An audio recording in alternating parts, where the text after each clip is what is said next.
mpira wao wenyewe. Yes.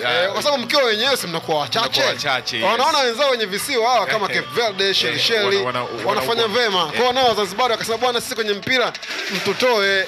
Unadhani hii inapelekea nao kuwashawishi kwamba nao wanaona kama sisi wanafanya vizuri wenye visiwa? Yes. Unajua visiwa si vina watu wachache. Kwa hiyo mnajuana kwamba Juma anacheza hapo kwa mzee Juma pale. Kwa hiyo katika administration inakuwa ni rahisi zaidi kuweza kuwatawala watu.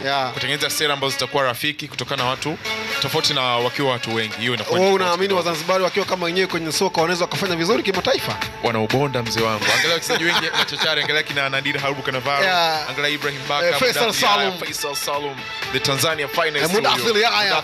Lakini utakumbuka wakati wa mapinduzi walikuwa na timu yao wamefanya vyema kweli kweli na wakabakisha kombe pale. Kuna vijana waliupiga mwingi kweli kweli. Hiyo ni moja kati ya viashiria. Kwamba wao wakiwa na timu yao wanaweza kaenda. Nafikiri kuna mimi nampa kongole baba yetu wa taifa. Aliona potential kubwa sana kwamba watu wana kitu, tuwachukue bwana tuwaeke huko, tuwaweke pamoja. Na sio haba mataifa mengi ambayo ni visiwa wengi hata sio Zanzibar tu. Mtoa mfano mzuri hapo pia Cape Verde. Inakuwa ni rahisi zaidi. Na Cape Verde kuna warembo. Ukiachilia mbali masuala ya mpira kuna warembo. Hivi visiwa vinaathiri gani bwana? Mbona inakuwa ni visiwa lakini vinakuwa na unajua bwana udongo ule.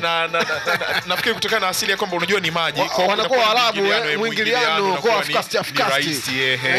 Ndio maana hata ukiangalia hata Wareno rangi zao zilivyo kuna rangi fulani hivi kama chocolate hivi. Hata Cristiano kimwangalia mwenyewe sio mweupe kabisa, utakuta na rangi fulani ya chocolate. Basi mwalimu bwana angejitahidi